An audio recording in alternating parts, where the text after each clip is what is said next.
Welcome back to the deep dive. If you felt the earth tremble a little this weekend, it wasn't seismic activity.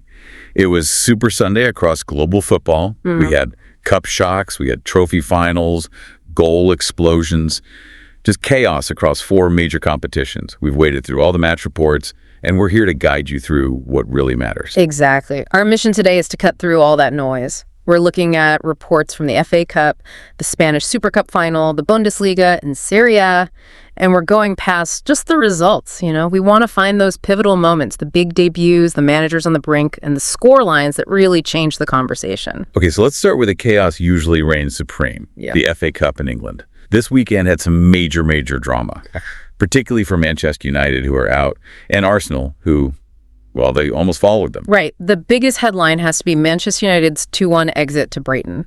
I mean, the context here is just so heavy. This was only Darren Fletcher's second game as caretaker manager after Ruben Amorim's pretty abrupt departure. The pressure to just stabilize the ship was already huge. And any hope of stability just vanished almost immediately. Brighton's Brejan Gruda scored just 12 minutes in. Then, of course, the storyline that just writes itself. Danny Welbeck. He scores the second in the 64th minute. It almost feels like he exists purely to punish his old club. It's unbelievable, isn't it? The consistency of it. That wasn't just a goal against them. It was the 8th time he has scored against Man United since leaving in 2014. And what's even crazier, the second time this season, you have to wonder if there's just something personal there that elevates his game. United did get a flicker of hope. Benjamin Sesko headed in a corner with about 5 minutes to go, made it 2-1, but then any chance of a comeback was just gone. The 18-year-old substitute, 𝗙𝗂𝗃𝗍, gets sent off. 2 quick yellow cards. And that was it. That was it. Brighton get their first ever FA Cup win against Manchester United. I mean, what a disastrous start for Fletcher. A really painful start. Meanwhile, Arsenal, the Premier League leaders, they managed to avoid that kind of embarrassment, but only just. They ended up winning 4-1 against Portsmouth. But they really flirted with disaster. They made 10 changes from that Liverpool draw, which is always the gamble, right? Manage fatigue or risk total humiliation. And Portsmouth made them pay for it, taking a shock lead after only 3 minutes. 𝗙𝗂𝘃. The quick response saved them, though. That's the key. Arsenal leveled it just 5 minutes later in what was, well, basically chaos in the box. The reports say it went in off Portsmouth's Andre de Zell from an 𝗙𝗵𝘃𝗍𝗂 corner. It was scrappy, but so necessary to stop the panic from setting in. Once they were level, the quality started to show. And it was thanks, in large part, to one player hitting a huge milestone. Gabriel Martinelli. Yeah, he had a spectacular afternoon, netted his first ever senior hat-trick for the club. And what's interesting is how the goals came about. 2 of them were from corners or set pieces from 𝗙𝗵𝗿𝗀𝗃. So it shows Arsenal were exploiting, a specific weakness rather than just relying on their usual open play brilliance. And beyond the win, they gave a little glimpse into the future. This 18-year-old Marley Salmon came off the bench. He's now the youngest player to ever feature for the Gunners in the FA Cup. So a small bright spot on a pretty stressful day. And we can move from the stress of the Giants to the sheer desperation of the clubs just trying to survive. Exactly. Let's talk about West Ham. They went into their game against QPR 7 points adrift of Premier League safety. They hadn't won a match since November. The pressure on the manager, Nuno Espirito Santo, was just immense. It was a full-blown crisis, and he was saved by an instant hero. West Ham just about squeezed past the championship side 2-1 after extra time. And it was all thanks to their brand new signing, Valentin Castellano. Castellano had only joined from Lazio on Monday. And he comes on and heads in the winner in the 8th minute of extra time. I mean, talk about immediate impact. That goal wasn't just a win. It was a massive psychological boost.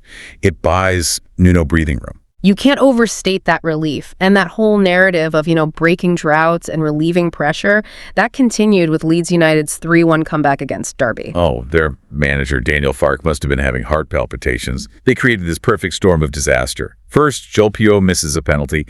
Then, literally 2 minutes later, Derby take the lead through Ben Brereton Diaz. But the fight back was really impressive. Wilfried Gnonto gets the equalizer in the 55th minute. And here's the key thing.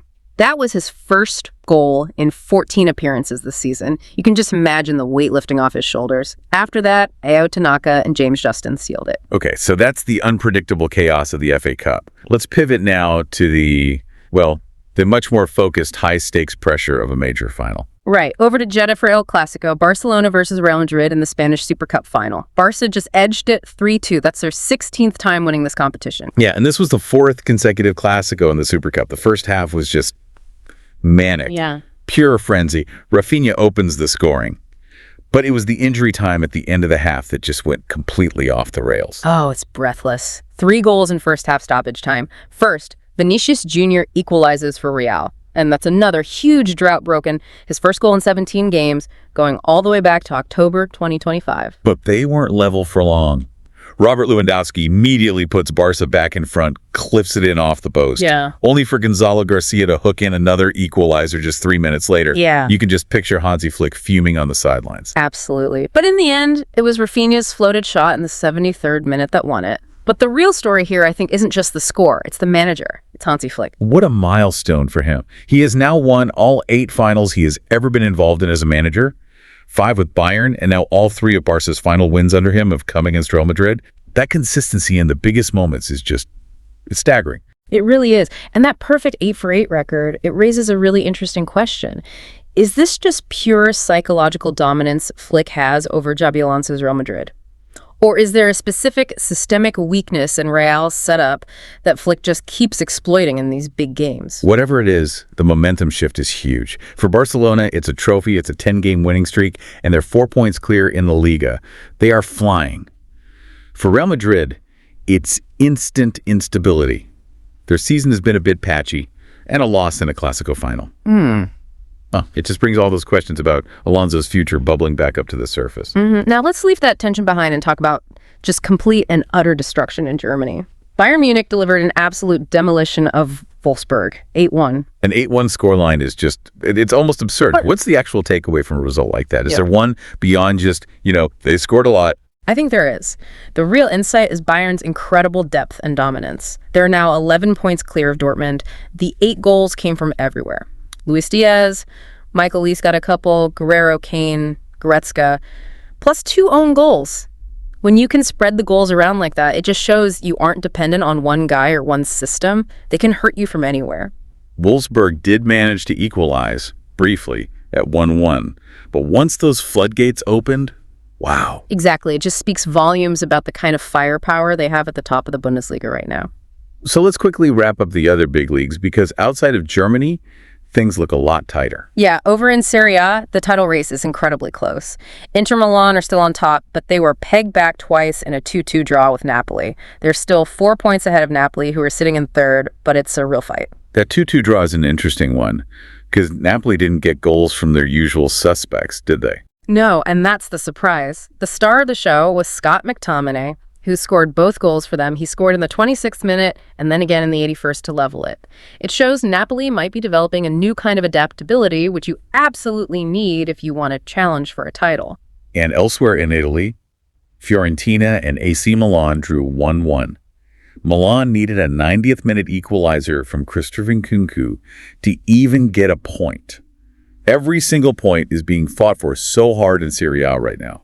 And finally, let's touch on a debut that really felt like a statement. We're talking about the young Brazilian forward, 𝗏𝗏𝗃, arriving at Olympique de Lyon. And the proof of the move came almost immediately, didn't it, in their Coupe de France match against Lille? It took him less than half a game, specifically 42 minutes to score his first goal for Lyon. 42 minutes. I mean, that just reinforces why he went there. It was a calculated move for confidence, for rhythm, for immediate high-level minutes. He's not waiting around. Not at all. It's a massive statement from a young player, proving that the faith in him was justified from the very first whistle. So if we step back and pull all of this together from Super Sunday, what are the main takeaways for you, the listener? Well, I think we saw the real fragility of security at big clubs. Man United are out. Arsenal got a huge scare. We saw the massive importance of instant impact. You had Castellano basically saving Nuno's job for the week and 𝗏𝗏𝗃 showing his potential immediately. And maybe most importantly, we saw goal droughts being broken under immense pressure. Gnonto for Leeds, 𝗙𝗏𝗃 Jr. for Real Madrid, finding the net right when their teams needed it most. It was a weekend that was just defined by managers either finding that instant relief or, on the flip side, facing immediate, intense scrutiny. Which brings us to our final thought for you to chew on. We've seen all this pressure and instability around Fletcher at United, the questions resurfacing about Alonso at Real Madrid. Now contrast that directly with 𝗙𝗂𝗃𝗍𝗄𝗃's perfect record, winning all 8 finals he's ever managed. So if success in finals breeds this deep psychological confidence that spreads through a club, what does Flick's perfect 88 record mean for the long-term dominance of Barcelona? Is that kind of consistent winning momentum, especially over your biggest rival, the hardest thing in football to stop? Think about that ripple effect of belief. We'll catch you next time for the next deep dive.